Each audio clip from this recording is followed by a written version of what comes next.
Sir, ಇವತ್ತು ಮುಖ್ಯಮಂತ್ರಿಗಳು ಶಾಸಕರ ಸಭೆ ಕರೀತಾ ಇದ್ದಾರೆ. ಆದ್ರೆ ಮುಖ್ಯಮಂತ್ರಿಗಳಾದಂಥವರು ಬಿಜೆಪಿ ಮತ್ತೆ ಜೆಡಿಎಸ್ ಶಾಸಕರನ್ನ ವಿಶ್ವಾಸಕ್ಕೆ ತೆಗೆದುಕೊಳ್ತಾ ಇಲ್ಲ ಅಂತ. ನೋಡಿ, ಸಾರ್ವಜನಿಕರಿಂದ ತೆರಿಗೆ ಹಣ ತುಂಬುತ್ತದೆ ಖಜಾನೆಗೆ, ಅದನ್ನು ತನ್ನ ಪಕ್ಷಕ್ಕೆ ಮನಸೋ ಇಚ್ಛೆ ಹಂಚ್ತೀನಿ ಅಂತ ಹೇಳಿದ್ರೆ ಇದು ಖಂಡಿತವಾಗೂ ಇಡೀ ರಾಜ್ಯ ಯೋಚನೆ ಮಾಡಬೇಕಾದಂಥ ಒಂದು ಸಂದರ್ಭ. ಈಗಾಗಲೇ ಅವರ ಶಾಸಕರುಗಳು ಕೂಡ ನಮಗೆ ಅಭಿವೃದ್ಧಿಗೆ ಹಣ ಇಲ್ಲ ಅಂತೇಳಿ ಹೇಳಿ ಮುಖ್ಯಮಂತ್ರಿಗಳು ಮೈ ಮೇಲೆ ಬೀಳಲಿಕ್ಕೆ ಶುರು ಆಗಿದ್ದರು, ಅಪಸ್ವರಗಳು ಬರ್ತಾಯಿತ್ತು. ಇಂಥ ಸಂದರ್ಭದಲ್ಲಿ ಅವರ ಮನವೊಲಿಕೆಗಾಗಿ ವಿಶೇಷವಾದಂಥ ಪ್ರಯತ್ನ 50 ಕೋಟಿ ಕೊಡ್ತೀವಿ ಅಂತ ನಾವೇನು ಮಾಡಿದ್ದೀವಿ. ಒಬ್ಬ ಮುಖ್ಯಮಂತ್ರಿ ಅಂದರೆ ಸಮಗ್ರ ಕರ್ನಾಟಕಕ್ಕೆ ಮುಖ್ಯಮಂತ್ರಿ, ಕೇವಲ ಕಾಂಗ್ರೆಸ್ ಪಕ್ಷಕ್ಕೆ ಮುಖ್ಯಮಂತ್ರಿ ಅಲ್ಲ. ಅದನ್ನು ಅವರು ತೋರಿಸ್ಕೊಡ್ಬೇಕಾಗಿತ್ತು. ಸಿದ್ದರಾಮಯ್ಯನವರು ಒಂದು ದೊಡ್ಡ ಪಕ್ಷಪಾತಿಯಾಗಿ ಇವತ್ತು ಆಡ್ತಾ ಇದ್ದಾರೆ. ಅವ್ರಿಗೆ ಖಂಡಿತ ಒಳ್ಳೆಯದಾಗೋದಿಲ್ಲ. ಇದನ್ನು ನಾವಂತೂ ಬಿಡೋದಿಲ್ಲ. ನಮ್ಮ ಕ್ಷೇತ್ರದಲ್ಲಿ ಜನಕ್ಕೆ ಹೇಳ್ತೇವೆ ಮತ್ತು ಸಾರ್ವಜನಿಕರ ತೆರಿಗೆ ಹಣವನ್ನು ಈ ರೀತಿ ಪಕ್ಷ ಕಟ್ಟಲಿಕ್ಕಾಗಿ ಉಪಯೋಗಿಸ್ತಾರೆ, ಇಡೀ ಸಮಗ್ರ ಕರ್ನಾಟಕವನ್ನು ಗಮನದಲ್ಲಿ ಇಟ್ಕೊಳೋದಿಲ್ಲ ಅನ್ನುವಂಥದ್ದನ್ನ ಜನಕ್ಕೆ ಹೇಳುವಂಥ ಕೆಲಸ ಸದ್ಯದಲ್ಲಿ ಮಾಡ್ತಾರೆ. ಧರ್ಮಸ್ಥಳಕ್ಕೆ ಸಂಬಂಧಪಟ್ಟಂತೆ SIT ತನಿಖೆ ಮಾಡ್ತಾರೆ ಮತ್ತು ಅಲ್ಲಿ ಕೆಲವು ಸ್ಥಳಗಳನ್ನು ಕೂಡ ಗುರುತಿಸಲಾಗಿದೆ. ಅದನ್ನು ಮಹಾಜರು ಕೂಡ ಮಾಡಬೇಕಂತ ಇದೆ. ರಾಜಕೀಯವಾಗಿ ಕೂಡ ಚರ್ಚೆಗೆ ಕಾರಣ ಆಗ್ತದೆ. ನೋಡಿ, ಧರ್ಮಸ್ಥಳದ್ದು ನಾನು ಕೂಡ ಗಮನಿಸ್ತಾ ಇದ್ದೀನಿ. SIT ಮಾಡಿದ್ದಕ್ಕೆ ನಾನು ಸ್ವಾಗತ ಮಾಡ್ತೇನೆ.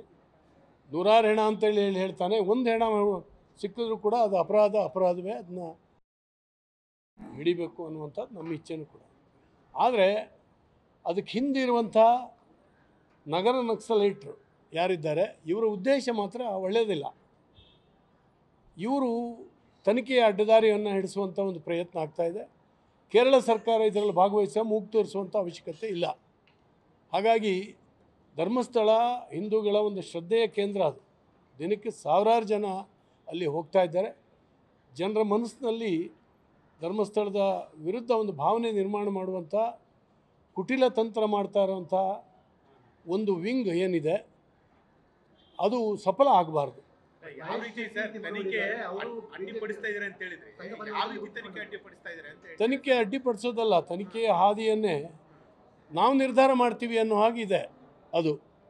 ಆದ್ದರಿಂದ 11 ವರ್ಷದ ಹಿಂದೆ ಆ ಧರ್ಮಸ್ಥಳ ಬಿಟ್ಟಿರ್ತಕ್ಕಂಥ ವ್ಯಕ್ತಿಯನ್ನು ಎಲ್ಲಿಂದ ಪತ್ತೆ ಹಚ್ಚಿದ್ರು, ಹೇಗೆ ಪತ್ತೆ ಹಚ್ಚಿದ್ರು ಅನ್ನುವಂಥದ್ದು ಕೂಡ ಅದ್ರ ಹಿಂದಕ್ಕೆ ಬರ್ತದೆ.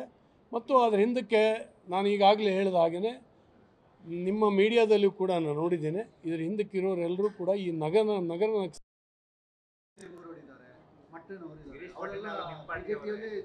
ಸರ್, ಅವರ ಯಾರು ಬೇಕಾದರೂ ಅದರ ಹಿಂದಕ್ಕೆ ಇರಲಿ ಸರ್. ಪ್ರಾಮಾಣಿಕವಾಗಿ ತನಿಖೆ ನಡೀಲಿ, ಪಾರದರ್ಶಕವಾಗಿ ನಡೀಲಿ. ಯಾರ ಅಪರಾಧಿಗಳು ಅವ್ರನ್ನ ಪತ್ತೆ ಹಚ್ಚೋದ್ರಲ್ಲಿ ನಮ್ದು ಯಾವುದೂ ಅಡ್ಡಿ ಇಲ್ಲ. ಬಿಜೆಪಿ ವಿರೋಧ ಏನಕ್ಕೆ ಅಂತ ಸರ್? ಅಂದರೆ ತನಿಖೆ ಹಿಂದೆ ಧರ್ಮಸ್ಥಳದ ವಿರುದ್ಧವಾಗಿ ಬಹಳ ವರ್ಷದಿಂದ ಈ ಹೋರಾಟಗಳು ಮತ್ತು ಮಾನಸಿಕ ಸ್ಥಿತಿ ಇವತ್ತು ನಡೀತಾ ಇದೆ. ಅದು ಅಪಾಯಕಾರಿ. ಹೋರಾಟ ಇರೋದು ಧರ್ಮಸ್ಥಾನ ದೇವಸ್ಥಾನದ ಬಗ್ಗೆ ಅಲ್ಲ ಸರ್, ಧರ್ಮಸ್ಥಾನದಲ್ಲಿರುವಂತಹ ಅಲ್ಲ, ಅಂತಿಮವಾಗಿ ತಗೊಂಡೋಗಿ ಮುಟ್ಟಿಸ್ತಾ ಇರುವಂಥದ್ದು, ಅಂತಿಮವಾಗಿ ತಗೊಂಡೋಗಿ ಮುಟ್ಟಿಸ್ತಾ ಇರುವಂಥದ್ದು ಅಲ್ಲಿನೇ. ಯಾರು ಕೂಡ ಮಾತನಾಡಿಲ್ಲ ಇದುವರೆಗೂ. ಈಗ ಸದ್ಯದಲ್ಲೇ ಹೊರಗೆ ಬರ್ತದೆ ಅದು ಎಷ್ಟು ಹಣ ಸಿಗ್ತದೆ. ಯಾಕಂದರೆ ಧರ್ಮಸ್ಥಳಕ್ಕೆ ಅನೇಕರು ಹೋಗ್ತಾರೆ, ಅಲ್ಲಿಯೇ ಮಾನಸಿಕ ಇದಾಗಿ ಪ್ರಾಣ ಬಿಟ್ಟಂಥವ್ರು ವರ್ಷದಲ್ಲಿ ಒಂದು 2-3 ಜನ ಇದ್ದೇ ಇರ್ತಾರೆ ಅಲ್ಲಿ. ಧರ್ಮಸ್ಥಳ ಏನು ಭಾಳ ಊರುಗಳಲ್ಲೂ ಸಿಗ್ತಾರೆ. ಆತ್ಮಹತ್ಯೆ ಮಾತ್ರ ಅಲ್ಲ, ಹಾರ್ಟ್ ಅಟ್ಯಾಕು ಇನ್ನೇನೋ ಬಂದು ಅಲ್ಲಿ ನದಿ ನೀರಿಗೆ ಇಳಿದು ಸಾಯುವಂಥದ್ದು ಇವೆಲ್ಲವೂ ಕೂಡ ನಡೀತಾ ಇದೆ. ಇದೇನಾದ್ರು ಕೊಲೆಗಳಾಗಿದ್ದೇ ಇದ್ದರೆ ಖಂಡಿತವಾಗೂ ಅಂಥವ್ರಿಗೆ ಶಿಕ್ಷೆ ಆಗಲಿ, ಅದು ಹೊರಗೆ ಬರಲಿ, ನಮ್ಮದೇನು ತೊಂದರೆ ಇಲ್ಲ. ಆದರೆ ಉದ್ದೇಶ ಒಳ್ಳೇದಿರಬೇಕು ಅಂತ ನಾನು ಹೇಳ್ತೀನಿ. ಮತ್ತು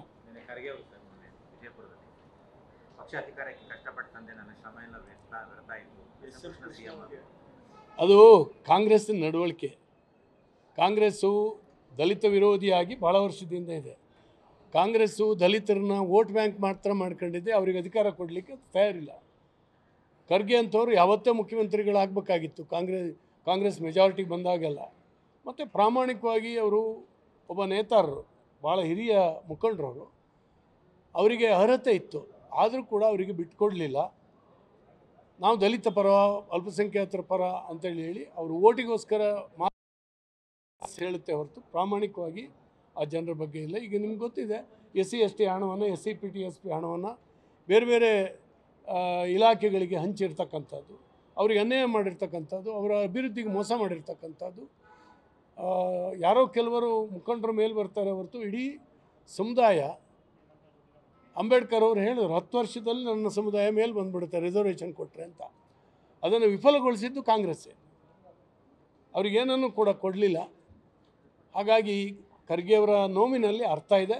ಈಗಲಾದರೂ ಅವ್ರನ್ನ ಮಾಡಲಿ ಅಂತ ನಾನು ಬಯಸ್ತೀನಿ. ಅವ್ರ ಮಗನಿಗೆ ಮಾಡ್ಬೋದಾ ಅಂತ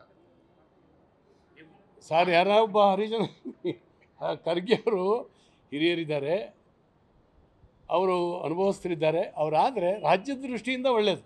ಮತ್ತೆ ಯಾರು ಬೇಕಾದರೂ ಆಗ್ಬೋದು ಮುಖ್ಯಮಂತ್ರಿ ಆಗಲಿಕ್ಕೆ. ಈಗ ಅಧಿಕಾರ ಬಿಟ್ಕೊಡ್ಬೇಕು ಅಂತ ಹೇಳ್ತಾರೆ ಸರ್ ಸಿದ್ದರಾಮಯ್ಯ. ಸರ್, ಸಿದ್ದರಾಮಯ್ಯನವರು ಅಧಿಕಾರ ಬಿಟ್ಟುಕೊಡಲಿ. ಅವ್ರ ಅವಧಿ 2.5 ವರ್ಷ ಅಂತ ಅವ್ರು ಮಾತಾಡ್ಕೊಂಡಿದ್ದಾರೆ ಅಂತ ಈಗಾಗಲೇ ನಿಮ್ಮ ಮೀಡಿಯಾದಲ್ಲೂ ಬರ್ತಾ ಇದೆ.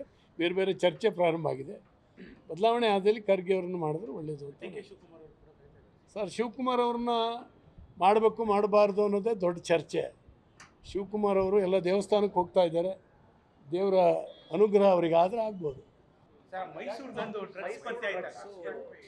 ಕಾರ್ಖಾನೆ 300 ಕೋಟಿ ಮುಂಬೈ ಪೊಲೀಸರು ಬಂದು ದಾಳಿ ಮಾಡಿದ್ರಲ್ಲ ಸರ್, ಮೈಸೂರಿನಲ್ಲಿ ಡ್ರಗ್ಸ್ ಫ್ಯಾಕ್ಟ್ರಿ, ಡ್ರಗ್ಸ್ ಮ್ಯಾನುಫ್ಯಾಕ್ಚರಿಂಗ್ ಇದನ್ನ ಯೂನಿಟನ್ನು ಮಹಾರಾಷ್ಟ್ರ ಪೊಲೀಸ್ನವ್ರು ಬಂದು ಹಿಡಿದ್ರು. ನಮಗೆ ನಾಚಿಕೆ ಆಗಬೇಕು. ಪೊಲೀಸ್ ಇಲಾಖೆ ಇದೆಯೋ ಇಲ್ಲೋ ಅಂತೇಳಿ ಹೇಳಿ ಇತ್ತೀಚಿನ ಘಟನೆಗಳಿಂದ ಹಾಗೆ ಅನ್ನಿಸ್ತಾ ಇದೆ. ಖಂಡಿತವಾಗೂ ಅವರು ಸುಮಾರು 1 ತಿಂಗಳಾನುಗಟ್ಟಲೆ ಅಲ್ಲಿ ಇದ್ದರೂ ಕೂಡ ಸ್ಥಳೀಯ ಪೊಲೀಸರಿಗೆ ಗೊತ್ತಿಲ್ಲ ಅಂತೇಳಾದ್ರೆ ನೀನೇ ಒಬ್ಬ ಸರ್ಕಲ್ ಇನ್ಸ್ಪೆಕ್ಟರ್ನ ಸಸ್ಪೆಂಡ್ ಮಾಡಿ ಮತ್ತು 1 ದಿವಸದೊಳಗಾಗಿ ಅವ್ರನ್ನ ವಾಪಸ್ ಇಟ್ಕೊಂಡ್ರು. ಹಾಗಾದರೆ ಏನು ನಡೀತಾ ಇದೆ ಇಲ್ಲಿ? ಭಾಷಣದಲ್ಲಿ ಮಾತ್ರ ಮಾದಕ ವಸ್ತು ಮುಕ್ತ ಕರ್ನಾಟಕ ಕಟ್ತೀವಿ ಅನ್ನೋದು, ಅದಕ್ಕೆ ಪೊಲೀಸು ಸ್ಪಂದಿಸೋದಿಲ್ಲ ಅಂದರೆ ನಿಲ್ಲಿಸೋದು ಹೆಂಗೆ? ಇದ್ರ ಜೊತೆಗೆ ಯಾರ್ಯಾರಿದ್ದಾರೆ? ಪೊಲೀಸರ ಬಗ್ಗೆನೂ ಎನ್ಕ್ವೈರಿ ಆಗಬೇಕಾಗಿತ್ತು, ಸ್ಥಳೀಯ ಪೊಲೀಸರ ಬಗ್ಗೆ. ಅವ್ರ ಜೊತೆಗೆ ಶಾಮೀಲಾಗಿದ್ರಾ? ನಿಮಗೆ ಗೊತ್ತಿರಲಿ, ಪೊಲೀಸಿಗೆ ಗೊತ್ತಿಲ್ಲದೇ ಯಾವುದೂ ನಡೆಯೋದೇ ಇಲ್ಲ. ಹಾಂ, ಅಲ್ಲೊಬ್ಬ ಬೀಟ್ ಪೊಲೀಸ್ ಇರ್ತಾನೆ. ಹೆಂಗ್ರಿ ಅವ್ನು ಬೀಟ್ ಪೊಲೀಸ್ ಬೀಟ್ ಮಾಡಲಿಲ್ಲ ಅಂತ ಅರ್ಥ ಆಗುತ್ತೆ. ಅಂತಕ್ಕಂಥವನು ಬೀಟೇ ಇಲ್ಲ, ಅಲ್ಲಿ ಏನೂ ಇಲ್ಲ ಅಂತೇಳಿ ಆಗ್ತದೆ.